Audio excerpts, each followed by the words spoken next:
다 같이 읽습니다. 그러므로 너희에게 구하노니 너희를 위한 나의 여러 환난에 대하여 낙심치 말라.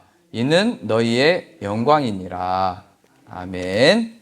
네, 오늘 본문의 말씀에서는 바울이 자신이 왜 하나님의 일꾼으로 부름을 받은 것인지, 또 자신이 매인받은 이 옥에 갇히게 된 이유가 무엇인지, 그리고 이 일을 통하여 하나님이 무엇을 하고자 하는 것인지를 이제 설명을 하고 있습니다. 그러니까 우리들의 신앙과 믿음의 생활에 있어서 그 설명이 오늘 본문에서도 내가 왜 환난을 당하고, 내가 왜 어려움을 겪고, 내가 왜 하나님의 부르심을 받는지, 이것들을 함께 발견하면서 은혜를 나눴으면 좋겠습니다. 오늘 본문의 3장 1절 보시면요, 이러함으로 이렇게 표현되어 있죠. 이러함으로. 그리고 13절에도 보면 그러므로 이렇게 표현되어 있습니다. 또 14절도 보면 이러함으로, 4장 1절도 보면 그러므로 이렇게 계속 표현되어 있습니다. 그러니까 문장이 이러므로, 그러므로, 그래서, 그러니까 이렇게 계속 연결되어졌다는 거죠.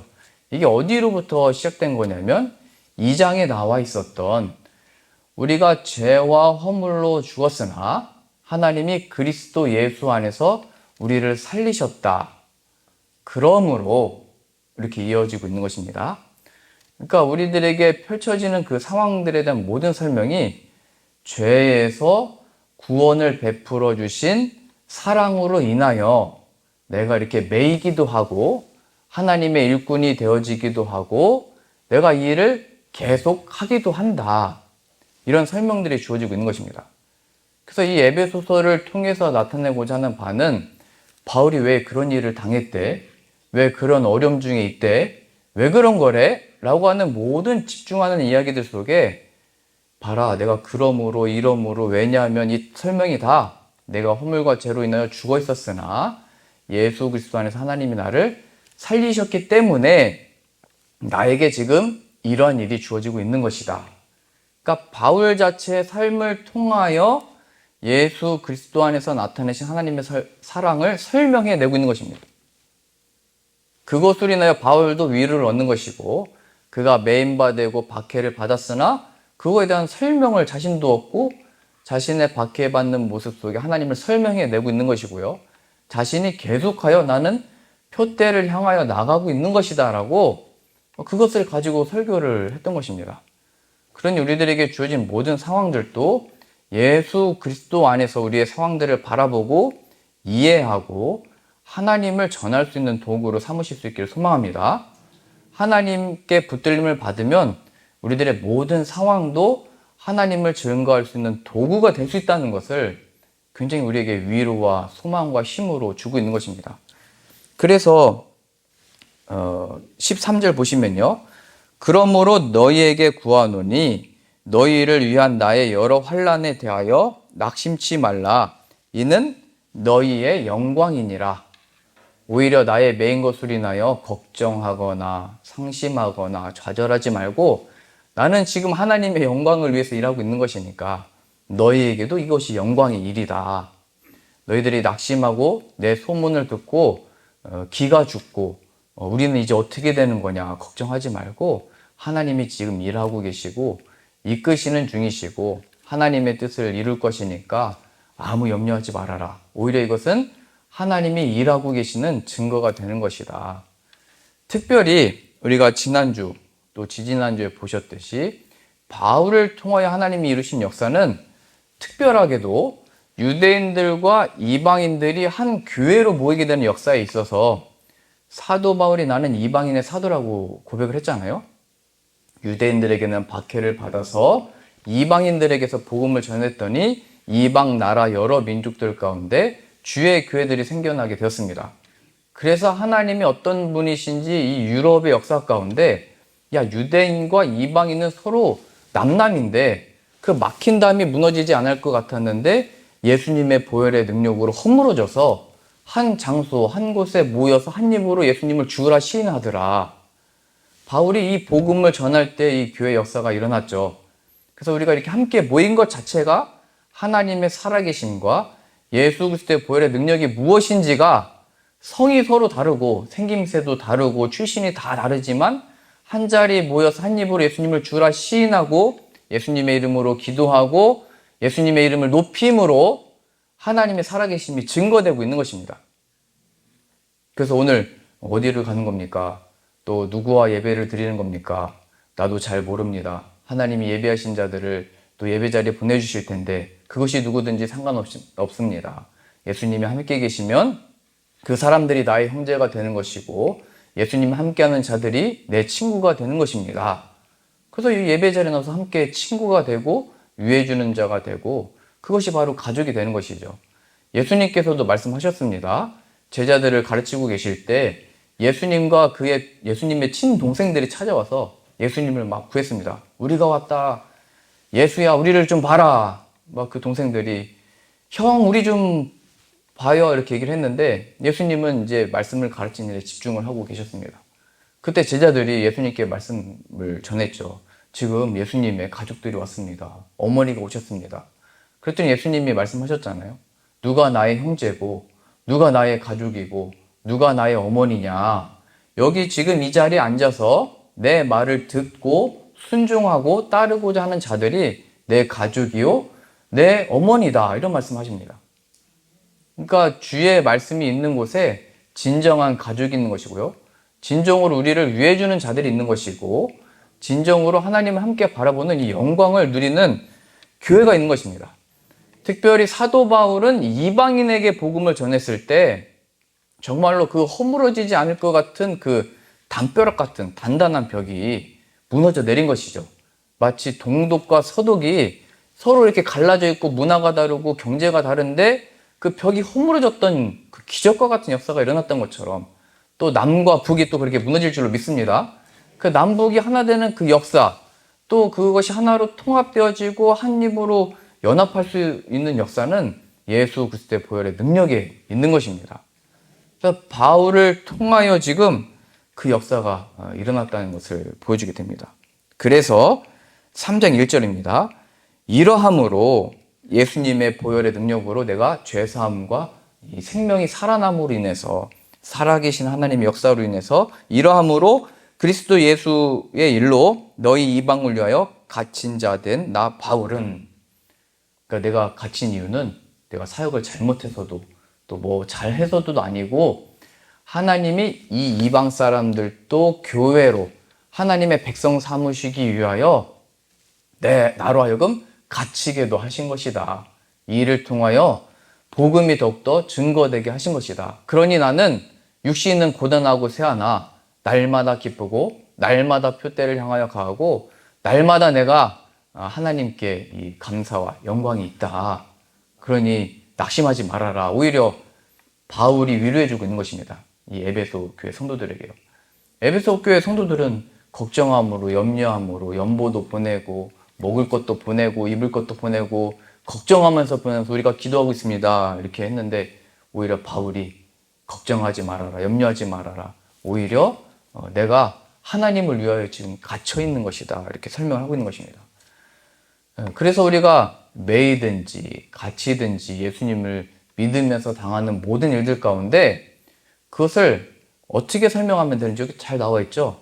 그것은 내가 하나님을 위하여 하나님의 그 영광 나타내시기 위하여 나의 이 처지와 상황과 일들이 지금 주어지고 있는 것입니다. 이렇게 간증할 수 있게 되는 것입니다. 지금 아멘 하기가 힘들죠? 왜냐면 아직 그거를 말할 수 있는 단계가 아니니까요. 저희 아버님이 처음 그 전도사 사역을 하시면서 충남 당진으로 가셨습니다. 지난번에 한번 돼지 얘기를 했는데 오늘도 돼지 한번 얘기를 하려고 하는데요.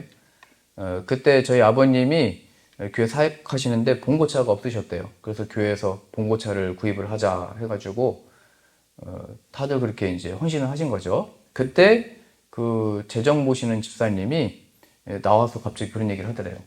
지금 성도들이 얼마나 뭐 그 헌금을 하든지 상관없이 부족한 거는 내가 다 낼 테니까 하나님 주신 마음에 따라 헌금하시라고. 그렇게 뭐 은혜롭게 얘기를 했대요. 그러니까 뭐 부족한 거는 다 채워준다고 했으니까 뭐 성도님들도 이제 은혜를 받고 감동되는 대로 헌금하셨겠죠. 근데 그리고 나서 저희 아버님이 사례를 교회에서 못 받으셨대요.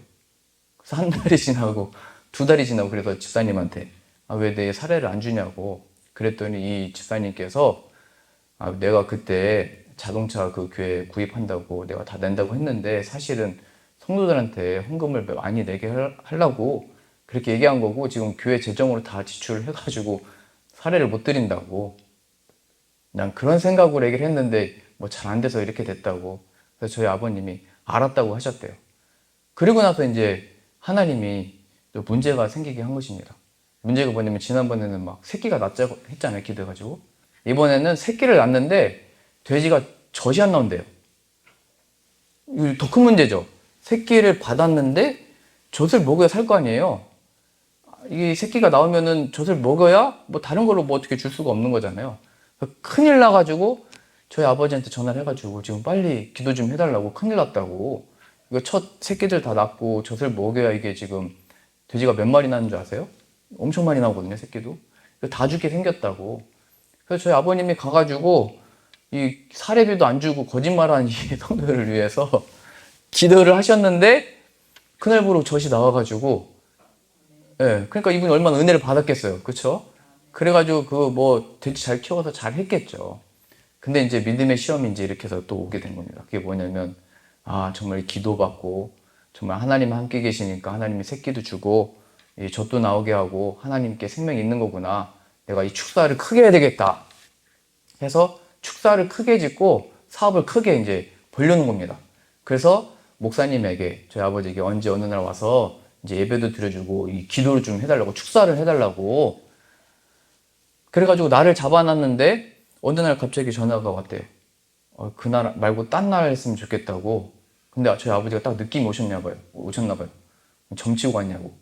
그랬더니 그렇대요. 날을 받아왔는데 그날 하면은 사람이 죽어가는 날이래요. 그래서 저희 아버지가 그럼 그거대로 하려면 그렇게 하고 하나님 방식대로 하면 하나님 방식대로 하라고 난 안 간다고 말씀하셨대요. 그래서 이분이 고민하다가 근데 한번 기적을 경험했잖아요. 이 새끼들을 살리는 역사를 경험했잖아요. 그래가지고 고민하다가 알겠다고 목사님이 오셔서 그냥 정해진 날짜에 해달라고. 근데 저희 아버지 마음에도 걱정이 닿대요.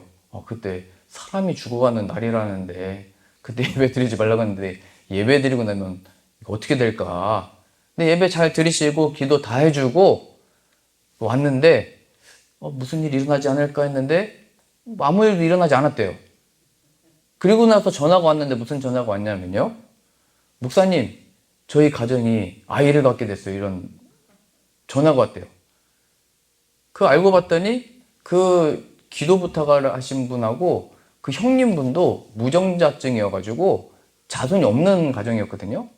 근데 저희 아버지가 와서 예배 드리고 기도해 드려가지고 셋째까지 다 낳았대요.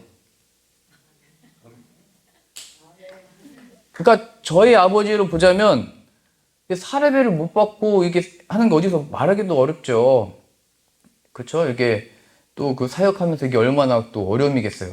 그런데 그 시간들을 그냥 하나님께 맡기고 또 그런 어떻게 보면 이 못된 사람한테 기도해달라고 또 기도해주니까 역사가 나타나고 또 그런데 이런 은혜를 모르고 또 세상의 이 우상과 미신 섬기는 것 때문에 날 잡은 사람 위해서도 또 가서 기도해주고 예배드리니까 모든 막혔던 것이 열려있게 된 것입니다.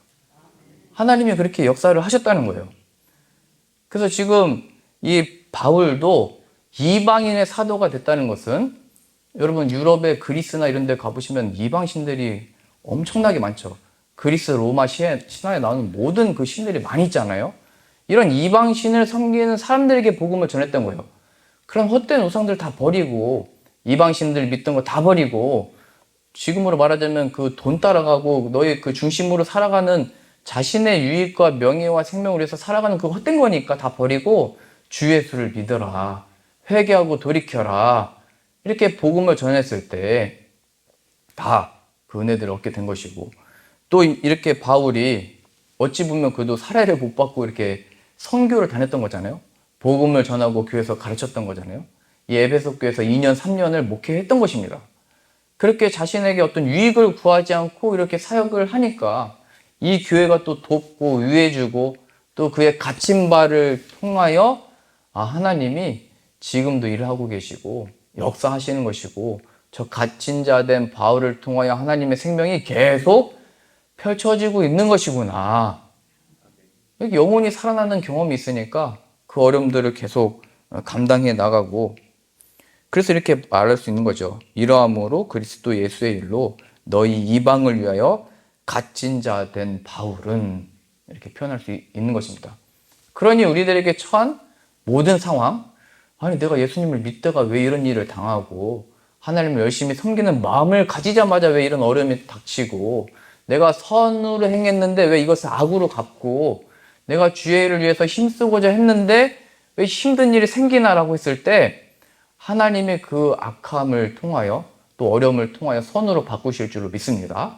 그럼 거기에 뭐를 붙들어야 되냐면 예수 그리스도의 이름을 붙들어서, 예수님의 이름은 다 죽은 것 가운데 더 이상 희망이 없는 상황이잖아요. 죽음.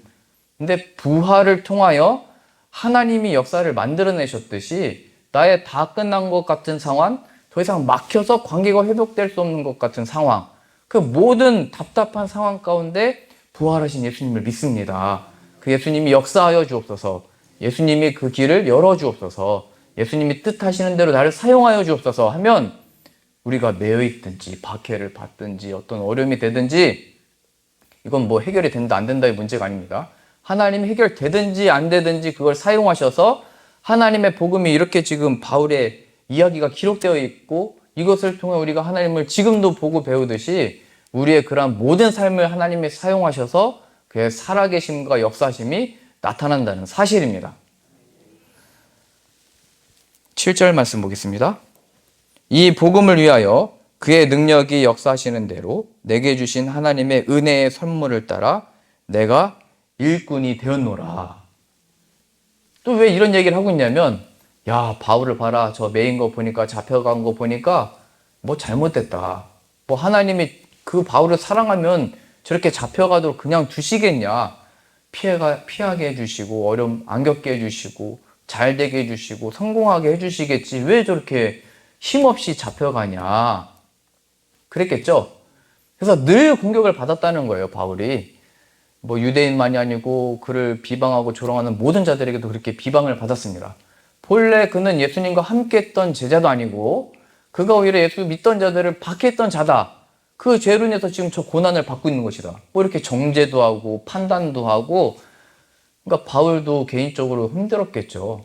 내가 신앙과 믿음 가지고 이 사역들을 이렇게 열심히 하고 있는데 칭찬해주고 위해주고 섬기고 맛있는 걸 줘도 어려운 게 이 주의 사역인데 이 비난과 조롱을 받으면 얼마나 힘들겠어요. 저 같으면 여러분들 저를 막 욕하고 비난하고 그러면 막 울걸요. 여기서 막 울고 막 모르겠어요. 어떻게 할지. 그런 경험이 없어가지고. 일단 바울이 굉장히 힘들었을 겁니다.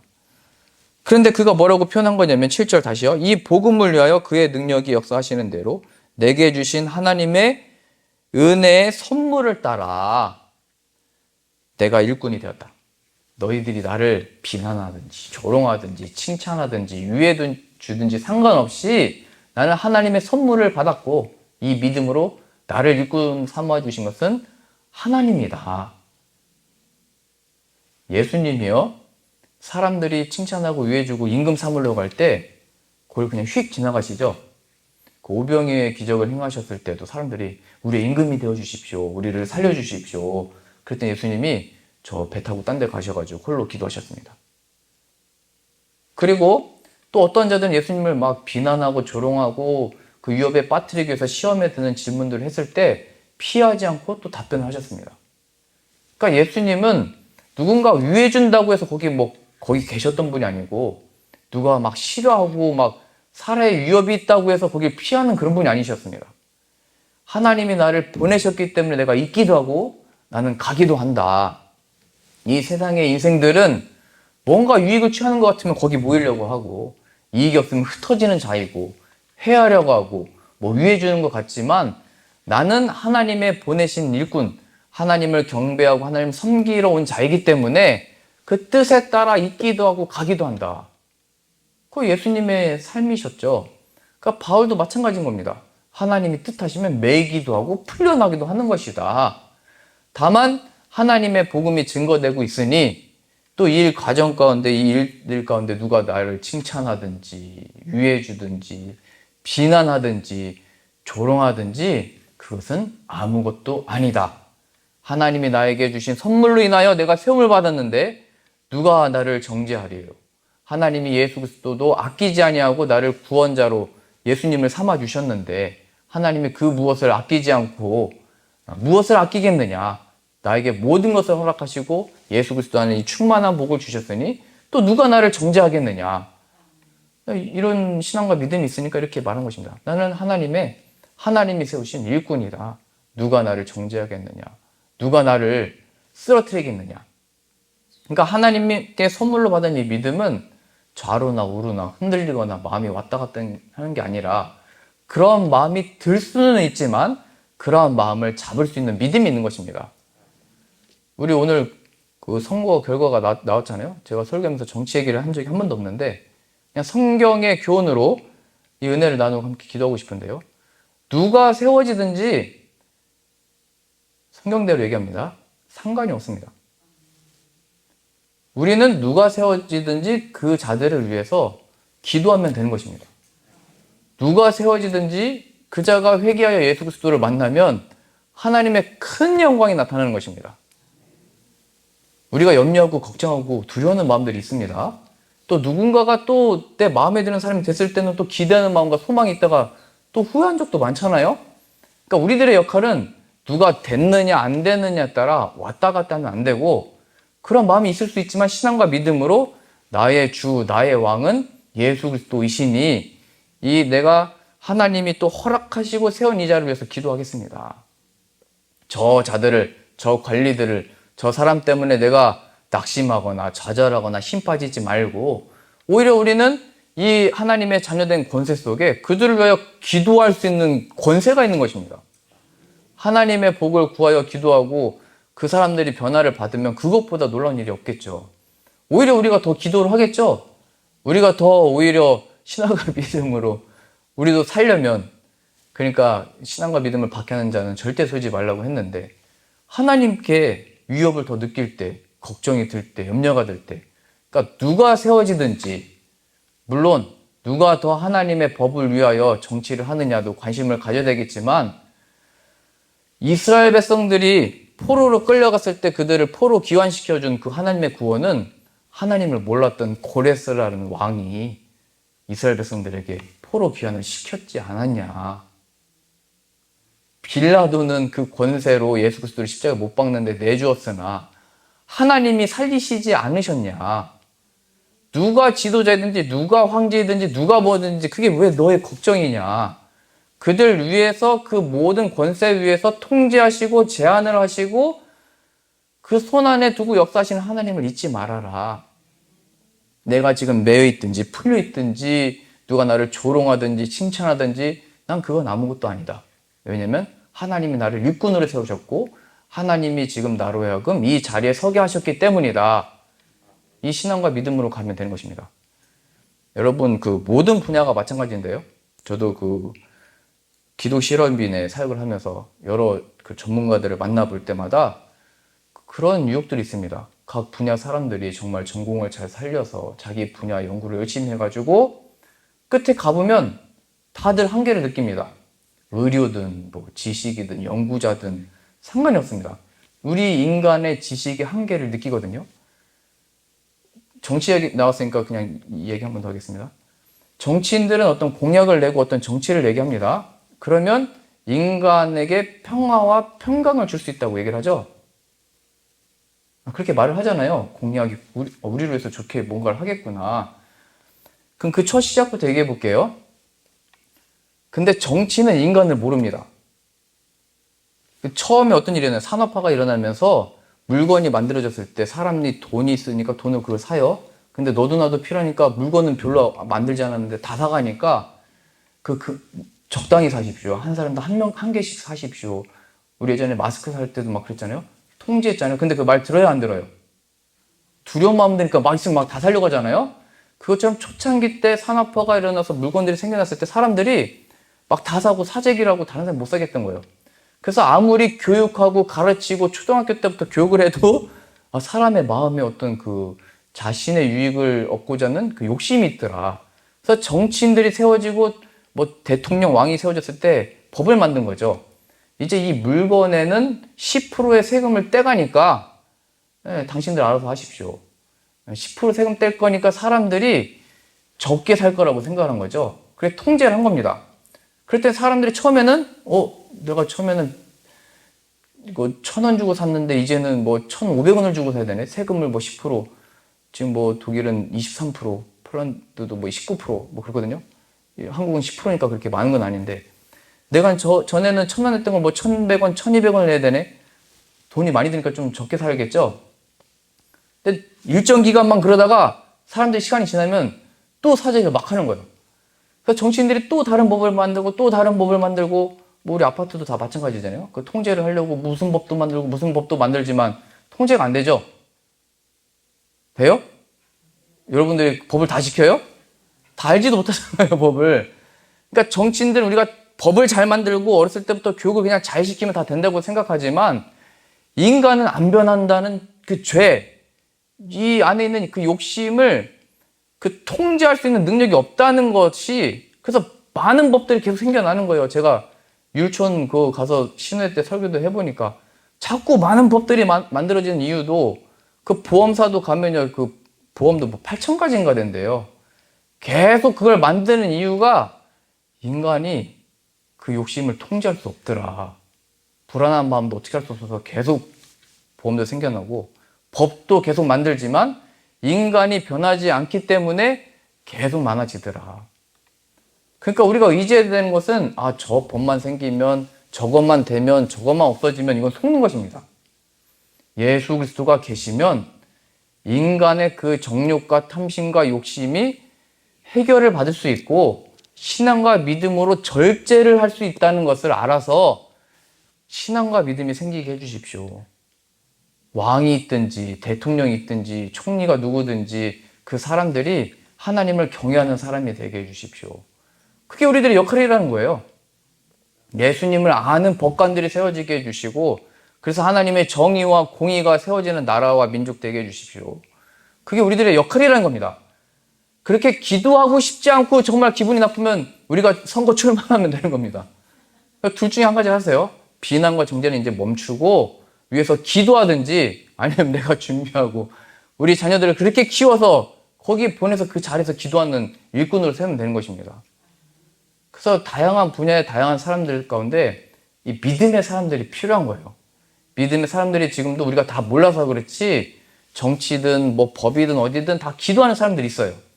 함께 그 기도하는 사람들이 있다는 것을 기억하셔서 우리가 좌절하지 말고 낙심하지 말고 두려워하지 말고 걱정하지 말고 함께 이 기도에 힘쓰는 저 여러분들 다 되실 수 있기를 소망합니다. 오늘 사도 바울이 자신의 매인 것으로 인하여 그리고 그의 사도직에 대해서 그의 복음 전하는 것에 대해서 여러 사람들이 비난도 하고 또 에베소 교회라고 했던 바울이 그렇게 3년 동안이나 열심히 목회를 했던 성도들도 걱정하고 염려하고 오늘 본문처럼 낙심에 표현되어 있습니다. 낙심했다. 그러나 내가 이 갇힘받은 것은 하나님의 일꾼 된 것은 하나님의 선물로 인한 것이요 하나님이 세운 것이니까 걱정하지 말고 나는 지금 이 영광의 길을 걷는다. 왜냐하면 하나님이 이 일을 통하여 이방 사람들이 구원받도록 역사하고 계시기 때문이다. 하나님이 일하고 계시기 때문이다. 나는 이 영광의 길에 서 있으니까 너희들도 그 하나님을 바라보라. 그러니 우리들이 처한 모든 상황 가운데 우리도 이 예수님을 발견하고 우리를 바라보며 우리를 뭐 칭찬하든지 위로하려고 오든지 나에게 함께 계시는 예수 그리스도가 계시니 당신에게도 그 예수님이 함께 계시기를 바랍니다. 위에서 중보해주고 오히려 기도해주고 우리가 격려해주는 하나님의 일꾼들 다 되어지기를 소망합니다.